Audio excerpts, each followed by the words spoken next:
ಎಲ್ಲರಿಗೂ ನಮಸ್ಕಾರ. ಇಂದಿನ ನಮ್ಮ ಆಳವಾದ ಚರ್ಚೆಗೆ ಸ್ವಾಗತ. ನಾವು ಸಾಮಾನ್ಯವಾಗಿ ಹಬ್ಬಗಳನ್ನ ಆಚರಿಸ್ತೀವಿ ಅಲ್ವಾ?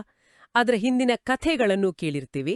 ಅದೇ ಕೆಲವೊಮ್ಮೆ ಆ ಆಚರಣೆಗಳ ಒಳಗೆ ಅಡಗಿರುವ ತತ್ವಶಾಸ್ತ್ರವನ್ನ ನಾವು ಅಷ್ಟಾಗಿ ಗಮನಿಸೋದೇ ಇಲ್ಲ. ನಿಜ. ಇವತ್ತು ನಾವು ಅಂಥದ್ದೇ ಒಂದು ಪ್ರಯತ್ನ ಮಾಡ್ತಾ ಇದ್ದೀವಿ. ನಮ್ಮೆಲ್ಲರಿಗೂ ಚಿರಪರಿಚಿತವಾದ ದೀಪಾವಳಿ ಹಬ್ಬವನ್ನ ಒಂದು ವಿಶಿಷ್ಟವಾದ ದೃಷ್ಟಿಕೋನದಿಂದ ನೋಡೋಣ. ಹೌದು, ಈ ದೃಷ್ಟಿಕೋನಕ್ಕೆ ಆಧಾರವಾಗಿ ನಾವು ಒಂದು ಹಳೆಯ ಪಠ್ಯವನ್ನ ಬಳಸ್ತಾ ಇದ್ದೀವಿ. ಇದು ಬ್ರಹ್ಮಕುಮಾರಿ ಸಂಪ್ರದಾಯದ ಒಂದು ಆಧ್ಯಾತ್ಮಿಕ ಪ್ರವಚನ. ಅವರು ಇದನ್ನ ಅವ್ಯಕ್ತ ಮುರಳಿ ಅಂತ ಕರೀತಾರೆ. ನಾವು ನೋಡ್ತಾ ಇರೋ ಈ ನಿರ್ದಿಷ್ಟ ಪ್ರವಚನ ಆಕ್ಚುಲಿ 1987ರಲ್ಲಿ ನೀಡಲ್ಪಟ್ಟಿದ್ದು. ಓ, ದಶಕಗಳ ಹಿಂದೆ. ಹೌದು, ದಶಕಗಳ ಹಿಂದಿನ ಈ ಪಠ್ಯ ದೀಪಾವಳಿಯಂತಹ ಹಬ್ಬವನ್ನ ಹೇಗ್ ನೋಡುತ್ತೆ ಅಂತ ತಿಳಿಯೋದು ಬಹಳ ಕುತೂಹಲಕಾರಿ. ಖಂಡಿತ. ಯಾಕಂದ್ರೆ ದೀಪಾವಳಿ ಅಂದ್ರೆ ನಮ್ಗೆ ತಕ್ಷಣ ನೆನ್ಪಾಗೋದು ಪಟಾಕಿ, ಸಿಹಿ, ಹೊಸ ಬಟ್ಟೆ ಮತ್ತೆ ಮನೆ ತುಂಬ ಬೆಳಗೋ ದೀಪಗಳ ಸಾಲು. ಸಹಜ. ಆದ್ರೆ ಈ ಪ್ರವಚನದ ಶೀರ್ಷಿಕೆಯೇ ನಮ್ಮನ್ನ ಬೇರೆ ದಿಕ್ಕಿಗೆ ಕರ್ಕೊಂಡು ಹೋಗುತ್ತೆ. ದೀಪರಾಜ ಮತ್ತು ದೀಪರಾಣಿಯರ ಕಥೆ ಅಂತ. ಇದು ನಮ್ಮದೇ ಕಥೆ ಅಂತಾನೂ ಹೇಳುತ್ತೆ. ಹೌದು. ಹಾಗಾದ್ರೆ ಈ ಪಠ್ಯದ ಪ್ರಕಾರ ನಾವು ದೀಪದ ಸಾಲನ್ನು ನೋಡುವಾಗ ಕೇವಲ ಅಲಂಕಾರವನ್ನ ನೋಡ್ತಾ ಇದ್ಯಾ ಅಥವಾ ನಮ್ಮದೇ ಪ್ರತಿಬಿಂಬವನ್ನ ನೋಡ್ತಾ ಇದ್ಯಾ? ಬಹುಶಃ ಇಲ್ಲಿಂದ ನಮ್ಮ ಇವತ್ತಿನ ಚರ್ಚೆ ಶುರುವಾಗುತ್ತೆ. ಇದೇ ಇಡೀ ಚರ್ಚೆಯ ತಿರುಳು. ಆ ದೀಪದ ಸಾಲಿನಲ್ಲಿರೋ ಪ್ರತಿಯೊಂದು ದೀಪವೂ ನಾವೇ ಅನ್ನೋದಿದರ ಮೂಲ ಪರಿಕಲ್ಪನೆ. ಓ, ನಾವು ಚೈತನ್ಯ ದೀಪಗಳು. ಮತ್ತು ಆ ಎಲ್ಲಾ ದೀಪಗಳನ್ನ ಬೆಳಗಿಸೋ ಮೂಲ ಜ್ಯೋತಿ ಪರಮಪಿತ. ಆತನನ್ನೇಲಿ ದೀಪರಾಜ ಅಂತ ಸಂಕೇತಿಸಲಾಗಿದೆ. ಓಕೆ. ನಾವೇ ಆ ದೀಪಗಳು ಅನ್ನೋ ಈ ಪರಿಕಲ್ಪನೆ ಕೇಳೋಕೆ ಕಾವ್ಯಾತ್ಮಕವಾಗಿದೆ. ಆದ್ರೆ ಇದನ್ನ ಸ್ವಲ್ಪ ಆಳವಾಗಿ ನೋಡೋಣ. ಒಂದು ದೀಪಕ್ಕೂ ಅಂದ್ರೆ ಒಂದು ಮಣ್ಣಿನ ಹಣತೆಗೂ ನಮ್ಮ ಚೈತನ್ಯಕ್ಕೂ ಹೇಗೆ ಸಂಬಂಧ ಕಲ್ಪಿಸಲಾಗ್ತಿದೆ? ಬಹಳ ಸುಂದರವಾದ ಹೋಲಿಕೆ ಇದು. ಒಂದು ದೀಪವನ್ನು ನೋಡಿ, ಅದರ ನಿಜವಾದ ಅಸ್ತಿತ್ವ, ಅದರ ಸೌಂದರ್ಯ ಇರೋದು ಎಲ್ಲಿ? ಅದರ ಜ್ವಾಲೆಯಲ್ಲಿ. ಹೌದು, ಜ್ಯೋತಿಯಲ್ಲಿ. ಮಣ್ಣಿನ ದೇಹ ಕೇವಲ ಒಂದು ಆಧಾರ ಅಷ್ಟೇ. ಜ್ವಾಲೆ ಇಲ್ಲದಿದ್ರೆ ಅದಕ್ಕೇನು ಬೆಲೆ ಇಲ್ಲ ಅಲ್ವಾ? ನಿಜ. ಹಾಗೆಯೇ ನಮ್ಮ ಈ ಶರೀರ ಒಂದು ಮಣ್ಣಿನ ಹಣತೆಯಂತೆ. ಇದರೊಳಗಿರೋ ಆತ್ಮವೇ ಆ ಚೈತನ್ಯ ಜ್ಯೋತಿ. ನಮ್ಮ ನಿಜವಾದ ಗುರುತು ಆ ಜ್ಯೋತಿಯಿಂದಲೇ. ಆ ಜ್ಯೋತಿ ಅಂದ್ರೆ ಏನು? ಅದು ನಮ್ಮ ಅರಿವು, ನಮ್ಮ ಪ್ರೀತಿ ಮತ್ತು ಪರಮಾತ್ಮನೊಂದಿಗಿನ ನಮ್ಮ ಸಂಪರ್ಕ. ಆ ಸಂಪರ್ಕ ಎಷ್ಟು ಪ್ರಕಾಶಮಾನವಾಗಿರುತ್ತೋ ನಾವು ಅಷ್ಟು ಬೆಳಗ್ತೇವೆ. ಹಾಗಾದ್ರೆ ಶೀರ್ಷಿಕೆಯಲ್ಲಿ ಬರೋ ದೀಪರಾಣಿಯರು ಯಾರು? ದೀಪರಾಜ ಪರಮಾತ್ಮನಾದ್ರೆ ದೀಪರಾಣಿಯರು ಅಂದ್ರೆ ದೇವತೆಗಳೇ ಅಥವಾ ಅದಕ್ಕೂ ಬೇರೆ ಅರ್ಥ ಇದೆಯಾ? ಇಲ್ಲ, ಇಲ್ಲಿ ದೀಪರಾಣಿಯರು ಅಂದ್ರೆ ಯಾವುದೇ ನಿರ್ದಿಷ್ಟ ದೇವತೆಗಳಲ್ಲ. ಬದಲಿಗೆ ಆ ದೀಪರಾಜನ ಪ್ರೀತಿಯಲ್ಲಿ, ಆತನ ಜ್ಞಾನದಲ್ಲಿ ಸಂಪೂರ್ಣವಾಗಿ ಮಗ್ನರಾಗಿರುವ ಶ್ರೇಷ್ಠ ಆತ್ಮಗಳು. ಓ, ಓಕೆ. ಅಂದ್ರೆ ಯಾರು ತಮ್ಮೊಳಗಿನ ಜ್ಯೋತಿಯನ್ನ ಪರಮಾತ್ಮನಿಂದ ಬೆಳಗಿಸ್ಕೊಂಡು ಸ್ಥಿರವಾಗಿ ಪ್ರಕಾಶಮಾನವಾಗಿಟ್ಕೊಂಡಿರ್ತಾರೋ ಅವರೇ ದೀಪರಾಣಿಯರು. ಇದೊಂದು ಪದವಿ ಇದ್ದ ಹಾಗೆ. ಒಂದು ಪದವಿ ಥರ. ಹೌದು.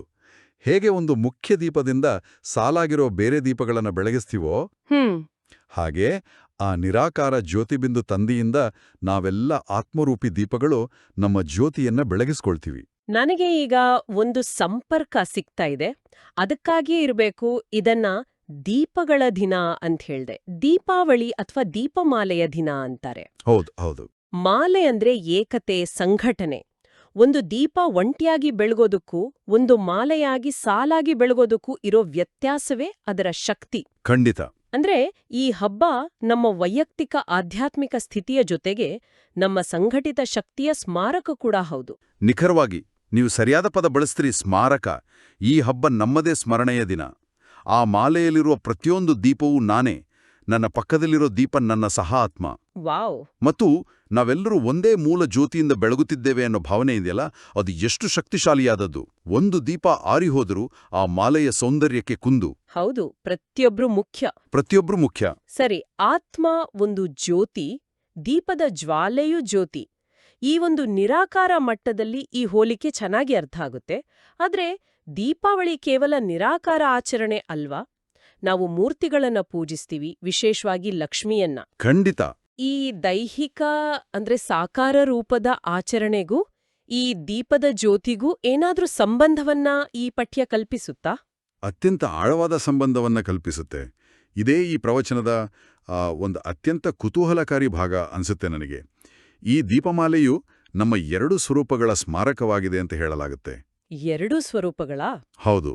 ಒಂದು, ನೀವು ಹೇಳಿದ ಹಾಗೆ ನಮ್ಮ ನಿರಾಕಾರ ಆತ್ಮಿಕ ಸ್ವರೂಪದ ಸಂಕೇತ, ಅಂದ್ರೆ ಜ್ಯೋತಿಯಾಗಿರುವ ನಮ್ಮ ಮೂಲ ಸ್ವರೂಪ. ಮತ್ತು ಎರಡನೇದು ಎರಡನೆಯದು ನಮ್ಮ ಭವಿಷ್ಯದ ಸಂಪೂರ್ಣ ದೈವೀ ಸಾಕಾರ ಸ್ವರೂಪದ ಸ್ಮಾರಕ.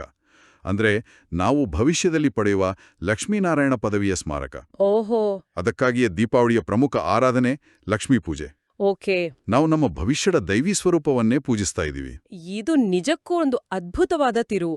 ಸಾಮಾನ್ಯವಾಗಿ ಲಕ್ಷ್ಮೀ ಪೂಜೆ ಅಂದ್ರೆ ಸಂಪತ್ತಿಗಾಗಿ, ಸಮೃದ್ಧಿಗಾಗಿ ಬೇಡೋದು ಅಂತ ನಾವು ಭಾವಿಸ್ತೀವಿ. ಹೌದು, ಎಲ್ಲರೂ ಹಾಗೆ ಅನ್ಕೋತಾರೆ.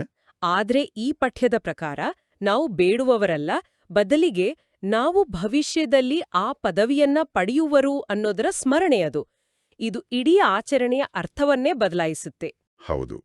ಅಷ್ಟೇ ಅಲ್ಲ, ಲಕ್ಷ್ಮೀ ಪೂಜೆಯ ಹಿಂದೆ ಇನ್ನೂ 2 ಸೂಕ್ಷ್ಮ ರಹಸ್ಯಗಳಿವೆ. ಸಾಮಾನ್ಯವಾಗಿ ಲಕ್ಷ್ಮಿಯ ಚಿತ್ರಗಳಲ್ಲಿ ಆಕೆ ಕೈಯಿಂದ ಧನವನ್ನ ಹಂಚುತ್ತಿರುವಂತೆ ತೋರಿಸ್ತಾರೆ ಅಲ್ವಾ? ಹೌದು. ಈ ಚಿತ್ರ ನಮ್ಮ ವರ್ತಮಾನದ ಅಂದ್ರೆ ಈ ಸಂಗಮಯುಗದ ಸ್ಮಾರಕವಾಗಿದೆ. ಓಕೆ. ಯಾಕಂದ್ರೆ ಈ ಸಮಯದಲ್ಲಿ ಮಾತ್ರ ನಾವು ಅವಿನಾಶಿ ಜ್ಞಾನಧನದ ದಾತರಾಗಿ ಎಲ್ಲರಿಗೂ ಹಂಚುತ್ತೇವೆ. ಭವಿಷ್ಯದ ಸತ್ಯಯುಗದಲ್ಲಿ ಎಲ್ಲರೂ ಸಂಪನ್ನರಾಗಿರ್ತಾರೆ, ಅಲ್ಲಿ ಯಾರೂ ತೆಗೆದುಕೊಳ್ಳುವರಿರೋದಿಲ್ಲ. ಹೌದು, ಸರಿ. ಹಾಗಾಗಿ ಅಲ್ಲಿ ದಾನಿಗಳಿಗೆ ಅವಕಾಶವೇ ಇಲ್ಲ. ವಾವ್! ಅಂದ್ರೆ ಕೈಯಿಂದ ಸಂಪತ್ತು ನೀಡೋ ಲಕ್ಷ್ಮಿಯ ಚಿತ್ರ ನಾವು ಸದ್ಯ ಜ್ಞಾನದಾನಿಗಳಾಗಿದ್ದೇವೆ ಅನ್ನೋದರ ಸಂಕೇತ. ಹಾಗಾದ್ರೆ ಎರಡನೇ ರಹಸ್ಯ? ಎರಡನೇದು ಸಿಂಹಾಸನದ ಮೇಲೆ ಕುಳಿತಿರೋ ಕಿರೀಟ ಧರಿಸಿರೋ ಲಕ್ಷ್ಮಿ. ಅದು ಭವಿಷ್ಯದಲ್ಲಿ ನಮಗೆ ಸಿಗೋ ರಾಜ್ಯಭಾಗ್ಯದ ಅಥವಾ ಪಟ್ಟಾಭಿಷೇಕದ ಸ್ಮಾರಕ. ಅಂದ್ರೆ ನೋಡಿ, ಒಂದೇ ಹಬ್ಬದಲ್ಲಿ ನಾವು ವರ್ತಮಾನದಲ್ಲಿ ಜ್ಞಾನದಾನಿಗಳು ಮತ್ತು ಭವಿಷ್ಯದಲ್ಲಿ ವಿಶ್ವದ ಮಹಾರಾಜರು ಅನ್ನೋ 2 ಸ್ಮೃತಿಗಳು ಅಡಗಿವೆ. ಅದ್ಭುತ. ಅಂದ್ರೆ ನಮಗೆ ತಿಳಿಯದೆಯೇ ನಾವು ಪ್ರತಿ ವರ್ಷ ನಮ್ಮದೇ ವರ್ತಮಾನದ ಮತ್ತು ಭವಿಷ್ಯದ ಶ್ರೇಷ್ಠ ಸ್ವರೂಪದ ಪೂಜೆಯನ್ನ ಮಾಡ್ತಾ ಬಂದಿದ್ದೀವಿ. ಖಂಡಿತ. ಹಾಗಾದ್ರೆ ಇದೇ ತರ್ಕವನ್ನ ಮುಂದುವರಿಸಿದ್ರೆ ದೀಪಾವಳಿಯಂದು ಮಾಡೋ ಬೇರೆ ಆಚರಣೆಗಳಿಗೂ ಇಂಥದ್ದೇ ಒಳಾರ್ಥಗಳಿರ್ಬೇಕಲ್ವಾ? ಖಂಡಿತ ಇದೆ. ಉದಾಹರಣೆಗೆ, ವ್ಯಾಪಾರಿಗಳು ಹಳೇ ಖಾತೆಗಳನ್ನ ಮುಗಿಸಿ ಹೊಸ ಖಾತೆ ತೆರೆಯೋದು, ಅಥವಾ ನಾವೆಲ್ಲ ಹೊಸ ಬಟ್ಟೆಗಳನ್ನ ಹಾಕೊಳ್ಳೋದು, ಇವುಗಳಿಗೂ ಆಧ್ಯಾತ್ಮಿಕ ಜೀವನಕ್ಕೂ ಸಂಬಂಧ ಇದೆಯಾ? ಇದೆ. ಪ್ರತಿಯೊಂದು ಲೌಕಿಕ ಪದ್ಧತಿಯು ನಮ್ಮ ಆಧ್ಯಾತ್ಮಿಕ ಜೀವನದ ಒಂದು ಯಥಾರ್ಥ ವಿಧಿಯ ಪ್ರತಿಬಿಂಬವಾಗಿದೆ. ಓ. ವ್ಯಾಪಾರಿಗಳು ಹಳೆ ಲೆಕ್ಕಾಚಾರಗಳನ್ನು ಮುಗಿಸಿ ಸಾಲ ತೀರಿಸಿ ಹೊಸ ಖಾತೆ ಪ್ರಾರಂಭಿಸುವುದು ನಮ್ಮ ಅತಿದೊಡ್ಡ ಆಧ್ಯಾತ್ಮಿಕ ಕರ್ತವ್ಯದ ಸ್ಮಾರಕ. ಅದೇನು? ನಾವು ನಮ್ಮ ಜನ್ಮಾಂತರದ ಹಳೆಯ ವಿಕರ್ಮಗಳ, ಪಾಪಕರ್ಮಗಳ ಖಾತೆಯನ್ನ ಜ್ಞಾನ ಮತ್ತು ಯೋಗದ ಮೂಲಕ ಸುಟ್ಟು ಮುಗಿಸಿ ಈಗ ಈಶ್ವರಿಯ ಜನ್ಮದಲ್ಲಿ ಹೊಸ ಶ್ರೇಷ್ಠ ಕರ್ಮದ ಖಾತೆಯನ್ನ ಪ್ರಾರಂಭಿಸಬೇಕು ಅನ್ನೋದರ ಸಂಕೇತ ಅದು. ಓಕೆ. ಎಲ್ಲವೂ ಹೊಸತು. ಹೊಸ ಜನ್ಮ, ಹೊಸ ಕರ್ಮ, ಹೊಸ ಸಂಸ್ಕಾರ. ಹಾಗೆ ಹೊಸ ಬಟ್ಟೆಗಳನ್ನ ಧರಿಸೋದು? ಅದು ಭವಿಷ್ಯದಲ್ಲಿ ಸತ್ಯಯುಗದಲ್ಲಿ ನಮಗೆ ಸಿಗೋ ಹೊಸ ಸಂಪೂರ್ಣ ನಿರೋಗಿ ಮತ್ತು ಸುಂದರ ಶರೀರದ ಸ್ಮಾರಕವಾಗಿದೆ. ಈಗಿನ ನಮ್ಮ ಶರೀರದ ಬಗ್ಗೆ ಈ ಪ್ರವಚನದಲ್ಲಿ ಒಂದು ತಮಾಷೆಯ ಹೋಲಿಕೆ ಇದೆ. ಈಗಿನ ನಮ್ಮ ಶರೀರವು ಹಳೆಯ ಅಲ್ಲಲ್ಲಿ ತೇಪೆ ಹಚ್ಚಿದ ಬಟ್ಟೆಯಂತೆ, ಛಕ್ತಿವಾಲ ವಸ್ತ್ರ ಅಂತಾರೆ. ಹೌದು, ಒಂದಲ್ಲ ಒಂದು ಕಾಯಿಲೆ ಇದ್ದೇ ಇರುತ್ತೆ. ಹೌದು, ಒಂದಿಲ್ಲೊಂದು ಸಮಸ್ಯೆ. ಆದ್ರೆ ಭವಿಷ್ಯದಲ್ಲಿ ಸಿಗೋದು ಪರಿಪೂರ್ಣ ಶರೀರ. ಸರಿ, ಇಷ್ಟೆಲ್ಲ ಆಳವಾದ ಅರ್ಥಗಳಿರುವಾಗ ಜ್ಞಾನಿ ಆತ್ಮಗಳಿಗೆ ದೀಪಾವಳಿಯನ್ನ ಆಚರಿಸೋದ್ರ ನಿಜವಾದ ಅರ್ಥವೇನು? ಕೇವಲ ದೀಪ ಹಚ್ಚಿ ಸಿಹಿ ತಿಂದು ಸಂಭ್ರಮಿಸೋದಷ್ಟೇ ಅಲ್ಲ ತಾನೇ? ಖಂಡಿತ ಅಲ್ಲ. ಇದಕ್ಕಾಗಿ ಪ್ರವಚನದಲ್ಲಿ ಒಂದು ಅತ್ಯಂತ ಶಕ್ತಿಯುತವಾದ ವಾಕ್ಯ ಇದೆ. ಆಚರಿಸುವುದು ಎಂದ್ರೆ ಆಗುವುದು. ಆಗುವುದು. ಹೌದು, ಮನಾನ ಅರ್ಥಾತ್ ಬನಾ ಅಂತ. ಕೇವಲ ಹೊರಗಿನ ಆಚರಣೆ ಅಲ್ಲ, ಆ ಗುಣಗಳನ್ನು ನಮ್ಮೊಳಗೆ ಅಳವಡಿಸಿಕೊಂಡು ತಂದೆಯ ಸಮಾನರಾಗುವುದು. ಆಗಲೇ ನಿಜವಾದ ಆಚರಣೆ. ತಂದೆಯ ಸಮಾನರಾಗಲು ಅಥವಾ ಆ ದೈವಿ ಸ್ವರೂಪವನ್ನ ಪಡೆಯಲು ಅತ್ಯಂತ ಮುಖ್ಯವಾದ ಹೆಜ್ಜೆ ಯಾವುದು ಅಂತ ಈ ಪಠ್ಯದಲ್ಲಿ ಒತ್ತಿ ಹೇಳಲಾಗಿದೆ. ಒಂದೇ ಒಂದು ವಿಷಯದ ಮೇಲೆ ಹೆಚ್ಚು ಒತ್ತು ಕೊಡಲಾಗಿದೆ. ಹಳೆಯ ಖಾತೆಯನ್ನ ಸಂಪೂರ್ಣವಾಗಿ ನಿರ್ಣಾಯಕವಾಗಿ ಮುಗಿಸೋದು. ಕೇವಲ ಕರ್ಮಗಳ ಖಾತೆಯಲ್ಲ, ನಮ್ಮ ಒಳಗಿನ ಹಳೆಯ ಸ್ವಭಾವ, ಹಳೆಯ ಸಂಸ್ಕಾರ, ಕಹಿ ನೆನಪುಗಳು, ದ್ವೇಷ, ಇವುಗಳ ಖಾತೆಯನ್ನ ಒಂದೇ ಸೆಕೆಂಡ್ನಲ್ಲಿ ಫುಲ್ ಸ್ಟಾಪ್ ಇಟ್ಟು ಮುಗಿಸೋದು. ಆದ್ರೆ ಇಲ್ಲಿಯೇ ದೊಡ್ಡ ಸವಾಲಿರೋದು. ಏನ್ ಮಾಡೋದು? ಹಳೆ ಸಂಸ್ಕಾರಗಳು ಹೋಗ್ಬೇಕು ಅಂತ ನನಗೂ ಆಸೆ, ಆದ್ರೆ ಅವು ನಿಧಾನವಾಗಿ ಹೋಗ್ತವೆ ಅನ್ನೋ ಸಬೂಬು ಬಹಳ ಸಾಮಾನ್ಯ. ಹೌದು ಇದು ನಮ್ಮೆಲ್ಲರ ಅನುಭವ.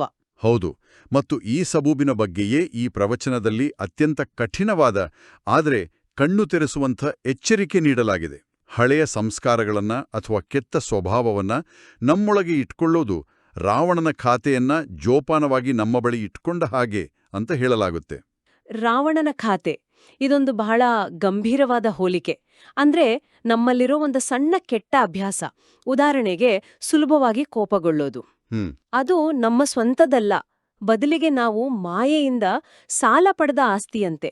ಆ ಸಾಲ ಇರೋವರೆಗೂ ಸಾಲಗಾರ ಕಾಡ್ತಾನೇ ಇರ್ತಾನೆ. ಈ ರೀತಿ ಯೋಚಿಸಿದ್ರೆ ಆ ಅಭ್ಯಾಸವನ್ನ ಬಿಡೋದು ಒಂದು ಜವಾಬ್ದಾರಿಯಾಗುತ್ತೆ, ಕೇವಲ ಇಚ್ಛೆ ಅಲ್ಲ. ನಿಖರವಾಗಿ ಯೋಚಿಸಿ, ಯಾರಾದ್ರೂ ಕಳ್ಳನ ವಸ್ತುಗಳನ್ನು ಅಥವಾ ಸಾಲದ ಗಂಟನ್ನ ತಮ್ಮ ಮನೇಲಿಟ್ರೆ ಕಳ್ಳ ಅಥವಾ ಸಾಲಗಾರ ಅದನ್ನ ಕೇಳೋಕ್ ಬಂದೇ ಬರ್ತಾನಲ್ವಾ? ಹೌದು, ಅಧಿಕಾರದಿಂದ ಕೇಳ್ತಾನೆ. ಅಧಿಕಾರದಿಂದ ಕೇಳ್ತಾನೆ. ಹಾಗೆಯೇ ಹಳೆಯ ಸಂಸ್ಕಾರಗಳ ಖಾತೆಯು ರಾವಣನ ಅಂದ್ರೆ ಮಾಯೆಯ ಸ್ವತ್ತು. ಅದನ್ನ ನಾವಿಟ್ಕೊಂಡ್ರೆ ಮಾಯೆ ತನ್ನ ವಸ್ತುವನ್ನ ಅಧಿಕಾರದಿಂದ ಪಡೆಯಲು ಮತ್ತೆ ಮತ್ತೆ ಬರುತ್ತೆ. ಇದಕ್ಕಾಗಿನ ನಾವು ಪದೇ ಪದೇ ಒಂದೇ ತಪ್ಪನ್ನ ಮಾಡೋದು? ಹೌದು, ಸಾಲದಂತಹ ರೋಗವಿಲ್ಲ ಅಂತಾರಲ್ಲ, ಕರ್ಜಿ ಜೈಸಾ ಕೋಯಿ ಮರ್ಜ್ ನಹಿ ಅಂತ. ಈ ದೌರ್ಬಲ್ಯಗಳೇ ಒಂದು ದೊಡ್ಡ ರೋಗವಾಗಿ ನಮ್ಮನ್ನ ಕಾಡ್ತವೆ. ಇದು ಬಹಳ ಗಂಭೀರವಾದ ವಿಚಾರ. ಹಾಗಾದ್ರೆ ಈ ಸಾಲವನ್ನ ಒಂದೇ ಸೆಕೆಂಡ್ನಲ್ಲಿ ತೀರ್ಸೋದು ಹೇಗೆ? ದೃಢ ಸಂಕಲ್ಪದ ಬೆಂಕಿ ಕಡ್ಡಿಯಿಂದ ಹಳೆ ಸಂಸ್ಕಾರಗಳ ಬಾಂಬ್ ಸುಡಬೇಕು ಅನ್ನೋದು ಕೇಳೋಕೆ ಚೆನ್ನಾಗಿದೆ, ಆದ್ರೆ ಇದು ಅಷ್ಟು ಸುಲಭವೇ? ನಮ್ಮಲ್ಲಿ ಎಷ್ಟೋ ಜನ ನಾಳೆಯಿಂದ ನಾನು ಇದನ್ನ ಮಾಡೋದಿಲ್ಲ ಅಂತ ಪ್ರತಿದಿನವೂ ಅಂದುಕೊಳ್ತೀವಿ. ಈ ಮುರಳಿಯಲ್ಲಿ ಹೇಳೋ ಸಂಕಲ್ಪದಲ್ಲಿ ಅಪ್ಡಿ ಎನ್ನ ವಿಶೇಷತೆ ಇದೆ? ಅದು ಕೇವಲ ಇಚ್ಛಾಶಕ್ತಿಗಿಂತ ಹೇಗ್ ಭಿನ್ನ? ಅತ್ಯುತ್ತಮ ಪ್ರಶ್ನೆ. ಇದು ಕೇವಲ ಇಚ್ಛಾಶಕ್ತಿಯಲ್ಲ, ಇದು ತಿಳುವಳಿಕೆ ಮತ್ತು ನಿಶ್ಚಯದಿಂದ ಹುಟ್ಟೋ ಶಕ್ತಿ. ಇಚ್ಛಾಶಕ್ತಿ ಅಂದ್ರೆ ವಿಲ್ ಪವರ್ ಕೆಲವೊಮ್ಮೆ ಸೋಲಬಹುದು, ಆದರೆ ನಿಶ್ಚಯ ಡಿಟರ್ಮಿನೇಷನ್ ಬೇಸ್ಡ್ ಆನ್ ಅಂಡರ್ಸ್ಟ್ಯಾಂಡಿಂಗ್ ಅದು ಸೋಲೋದಿಲ್ಲ. ಇಲ್ಲಿ ಹೇಳೋ ವಿಧಾನವೇ ದೃಢ ಸಂಕಲ್ಪದ ಬೆಂಕಿ ಕಡ್ಡಿ. ಓಕೆ, ಈ ಬೆಂಕಿ ಕಡ್ಡಿ ಕೇವಲ ನಾನಿದನ್ನ ಬಿಡಬೇಕು ಅನ್ನೋ ಆಸೆಯಲ್ಲ. ಹಾಗಾದ್ರೆ ಅದು ಏನು? ಅದು ಒಂದು ದೃಢವಾದ ಅಚಲವಾದ ನಿಶ್ಚಯ. ಈ ಸ್ವಭಾವ, ಈ ಸಂಸ್ಕಾರ, ಇದು ಹಳೇದು, ಇದು ಪರಕೀಯವಾದದ್ದು, ಇದು ನನ್ನದಲ್ಲ. ನನ್ನ ಮೂಲ ಸ್ವರೂಪ ಶಾಂತಿ, ಪ್ರೀತಿ, ಈ ಕೋಪ, ಈ ಅಹಂಕಾರ ನನ್ನದಲ್ಲ. ಯಾವಾಗ ಒಂದು ವಸ್ತು ನನ್ನದಲ್ಲ ಅಂತ ಸಂಪೂರ್ಣವಾಗಿ ನಿಶ್ಚಯವಾಗುತ್ತೋ ಆಗ ಅದನ್ನ ತ್ಯಜಿಸೋದು ಸುಲಭವಾಗುತ್ತೆ. ಅದು ನಮ್ಮ ಅಸ್ತಿತ್ವದ ಭಾಗ ಅಂತ ಭಾವಿಸೋವರೆಗೂ ಅದನ್ನ ಬಿಡೋಕೆ ಕಷ್ಟ. ಇದೇ ವ್ಯತ್ಯಾಸ. ಓಕೆ, ಅಂದ್ರೆ ಮೊದಲು ಆ ಕೆಟ್ಟ ಸಂಸ್ಕಾರವನ್ನ ನಮ್ಮಿಂದ ಪ್ರತ್ಯೇಕಿಸಿ ನೋಡ್ಬೇಕು. ಅದು ನಾನಲ್ಲ, ಅದು ನನ್ನ ಮೇಲೆ ಬಂದಿರೋ ಒಂದು ಪರಕೀಯ ವಸ್ತು ಅಂತ ಭಾವಿಸ್ಬೇಕು. ಹೌದು. ಆಮೇಲೆ ಆ ಬೆಂಕಿ ಕಡ್ಡಿಯಿಂದ ಅದನ್ನ ಸುಡ್ಬೇಕು. ಹೌದು, ಆ ಬೆಂಕಿ ಕಡ್ಡಿಯಿಂದ ನಮ್ಮ ಹಳೆಯ ಸಂಸ್ಕಾರಗಳೆಂಬ ಬಾಂಬ್ಗಳನ್ನ ಸುಟ್ಟಾಕ್ಬೇಕು. ಜಗತ್ತಿನಲ್ಲಿ ಜನರು ದೀಪಾವಳಿಯೆಂದು ಪಟಾಕಿ ಬಾಂಬ್ಗಳನ್ನ ಹಚ್ಚಿ ಹಣವನ್ನ ಸುಟ್ತಾರೆ, ಸ್ವಾಹ ಮಾಡ್ತಾರೆ. ಹೌದು. ಆದ್ರೆ ಇಲ್ಲಿ ನಾವು ನಮ್ಮ ಹಳೆಯ ನೋವು ಕೊಡೋ ಸಂಸ್ಕಾರಗಳ ಬಾಂಬುಗಳನ್ನ ಈ ಸಂಕಲ್ಪದ ಬೆಂಕಿ ಕಡ್ಡಿಯಿಂದ ಸುಡಬೇಕು. ಇದು ನಷ್ಟದ ವ್ಯವಹಾರವಲ್ಲ, ಲಾಭದ ವ್ಯವಹಾರ. ಲಾಭದ ವ್ಯವಹಾರವೇ? ಹೇಗೆ? ನೋಡಿ, ಲೌಕಿಕ ಜಗತ್ತಿನಲ್ಲಿ ಪಟಾಕಿ ಹಚ್ಚಿ ಹಣವನ್ನ ಅಂದ್ರೆ ಸಂಪಾದನೆಯನ್ನ ಸುಡ್ತಾರೆ. ಹೌದು. ಆದರೆ ನಾವು ಈ ಆಧ್ಯಾತ್ಮಿಕ ಪಟಾಕಿಯಿಂದ ನಮ್ಮ ಹಳೆಯ ಸಂಸ್ಕಾರಗಳನ್ನ ಸುಟ್ಟು ಸಂಪಾದನೆ ಮಾಡ್ತೀವಿ. ಓ. ಪ್ರತಿಯೊಂದು ಹಳೆಯ ಸಂಸ್ಕಾರವು ಸುಟ್ಟು ಹೋದಾಗ ನಮ್ಮ ಆತ್ಮಶಕ್ತಿ ಹೆಚ್ಚುತ್ತೆ, ನಮ್ಮ ಪುಣ್ಯದ ಖಾತೆ ಜಮಾ ಆಗತ್ತೆ. ಇದು ಸುಟ್ಟು ಸಂಪಾದಿಸುವ ಅಂದ್ರೆ ಜಲಾವೋ ಔರ್ ಕಮಾವೋ ವ್ಯವಹಾರ. ಪ್ರತಿಯೊಂದು ದೌರ್ಬಲ್ಯವನ್ನ ಗೆದ್ದಾಗ ನಾವು ಹೆಚ್ಚು ಶಕ್ತಿಶಾಲಿ, ಹೆಚ್ಚು ಸಂತೋಷವಾಗಿರ್ತೇವೆ. ಇದಕ್ಕಿಂತ ದೊಡ್ಡ ಸಂಪಾದನೆ ಏನಿದೆ? ಹಾಗಾದ್ರೆ ಇಂದಿನ ನಮ್ಮ ಈ ಸುದೀರ್ಘ ಮತ್ತು ಆಳವಾದ ಚರ್ಚೆಯ ಸಾರಾಂಶವನ್ನ ಒಟ್ಟುಗೂಡಿಸೋಣ. ನಾವು ಒಂದು ಹಬ್ಬದ ಬಾಹ್ಯ ಆಚರಣೆಯಿಂದ ಆರಂಭಿಸಿ ಅದರೊಳಗಿನ ತತ್ವಶಾಸ್ತ್ರದವರೆಗೆ ಒಂದು ಪ್ರಯಾಣವನ್ನೇ ಮಾಡಿದ್ದೀವಿ. ಮೊದಲನೆಯದಾಗಿ, ದೀಪಾವಳಿ ನಮ್ಮದೇ ಸ್ಮಾರಕ. ನಾವು ಕೇವಲ ದೀಪ ಹಚ್ಚುವವರಲ್ಲ, ನಾವೇ ಆ ಚೈತನ್ಯ ದೀಪಗಳು. ಮತ್ತು ನಾವೆಲ್ಲ ಒಬ್ಬ ದೀಪರಾಜನ ಮಕ್ಕಳು. ಎರಡನೆಯದಾಗಿ, ನಿಜವಾದ ಆಚರಣೆ ಅಂದ್ರೆ ಕೇವಲ ಸಂಭ್ರಮಿಸೋದಲ್ಲ, ಆಗುವುದು. ದೀಪಾವಳಿಯ ಪ್ರತಿಯೊಂದು ಪದ್ಧತಿ, ಹೊಸ ಖಾತೆ ತೆರೆಯೋದು, ಹೊಸ ಬಟ್ಟೆ ಧರಿಸೋದು, ಇವೆಲ್ಲವೂ ನಮ್ಮನ್ನ ಹೊಸ ಶ್ರೇಷ್ಠ ಜೀವನವನ್ನ ಪ್ರಾರಂಭಿಸಲು ಪ್ರೇರೇಪಿಸೋ ಸಂಕೇತಗಳು. ಮೂರನೆಯ ಮತ್ತು ಬಹುಶಃ ಅತಿ ಮುಖ್ಯವಾದ ಎಚ್ಚರಿಕೆ, ನಮ್ಮ ಹಳೆಯ ಸಂಸ್ಕಾರಗಳ ಸಾಲವನ್ನ ತೀರಿಸದೆ ನಿಜವಾದ ದೀಪಾವಳಿ ಸಾಧ್ಯವಿಲ್ಲ. ಯಾಕಂದ್ರೆ ಆ ಸಾಲವೇ ಮಾಯೆ ಅಥವಾ ನಮ್ಮ ನಕಾರಾತ್ಮಕತೆ ನಮ್ಮ ಜೀವನದಲ್ಲಿ ಮತ್ತೆ ಮತ್ತೆ ಬರಲು ಇರೋ ದಾರಿ. ಹೌದು. ಅದು ರಾವಣನ ಆಸ್ತಿ, ನಮ್ಮದಲ್ಲ. ಮತ್ತು ಕೊನೆಯದಾಗಿ, ಆ ಸಾಲವನ್ನ ತೀರಿಸೋ ಶಕ್ತಿಶಾಲಿ ವಿಧಾನವೆಂದರೆ ತಿಳುವಳಿಕೆಯಿಂದ ಕೂಡಿದ ದೃಢ ಸಂಕಲ್ಪದ ಬೆಂಕಿ ಕಡ್ಡಿ. ನಮ್ಮ ದೌರ್ಬಲ್ಯಗಳು ನನ್ನದಲ್ಲ ಅನ್ನೋ ನಿಶ್ಚಯದಿಂದ ಪ್ರತಿಯೊಂದನ್ನ ಸುಟ್ಟು ನಾವು ಕಳ್ಕೊಳ್ಳೋದಿಲ್ಲ, ಬದಲಿಗೆ ಆತ್ಮಿಕ ಶಕ್ತಿಯನ್ನ ಸಂಪಾದಿಸ್ತೀವಿ. ಈ ಚರ್ಚೆಯಿಂದ ದೀಪಾವಳಿ ಕೇವಲ ಒಂದು ದಿನದ ಹಬ್ಬದಂತೆ ಕಾಣ್ತಾ ಇಲ್ಲ, ಬದಲಿಗೆ ಅದು ಪ್ರತಿದಿನವೂ ನಮ್ಮೊಳಗೆ ನಾವು ನಡೆಸಬೇಕಾದ ಒಂದು ಪರಿವರ್ತನೆಯ ಪ್ರಕ್ರಿಯೆಯಂತೆ ಭಾಸವಾಗ್ತಿದೆ. ನಿಜ. ದೀಪವನ್ನ ಹಚ್ಚೋದು ಅಂದ್ರೆ ನಮ್ಮೊಳಗಿನ ಅರಿವಿನ ಜ್ಯೋತಿಯನ್ನ ಬೆಳಗ್ಸೋದು. ಖಂಡಿತ. ಈಗ ಈ ಚರ್ಚೆಯನ್ನ ಕೇಳ್ತಾ ಇರೋ ಎಲ್ಲರಿಗೂ ಒಂದು ಆಲೋಚನೆಗಾಗಿ ಪ್ರಶ್ನೆ. ಈ ದೀಪಾವಳಿಯಂದು ಒಂದು ಲೌಕಿಕ ದೀಪವನ್ನ ಹಚ್ಚುವಾಗ ತಮ್ಮೊಳಗಿನ ಆ ಚೈತನ್ಯ ಜ್ಯೋತಿಯನ್ನ ಸದಾಕಾಲ ಬೆಳಗುತ್ತಿಡಲು, ಅದರ ಜ್ವಾಲೆಯನ್ನ ತೀಕ್ಷ್ಣವಾಗಿಡಲು ಯಾವ ಒಂದು ಹಳೆಯ ಸಂಸ್ಕಾರ ಎಂಬ ಪಟಾಕಿಯನ್ನ ದೃಢ ಸಂಕಲ್ಪದ ಬೆಂಕಿ ಕಡ್ಡಿಯಿಂದ ಸುಡಲು ನಿಶ್ಚಯಿಸಬಹುದು? ಆ ಒಂದು ವಿಷಯ ಯಾವುದು? ಅದನ್ನು ಸುಡೋದ್ರಿಂದ ಜೀವನದಲ್ಲಿ ನಿಜವಾದ ಬೆಳಕು ಬರುತ್ತೆ. ಇದರ ಬಗ್ಗೆ ಆಲೋಚಿಸಿ.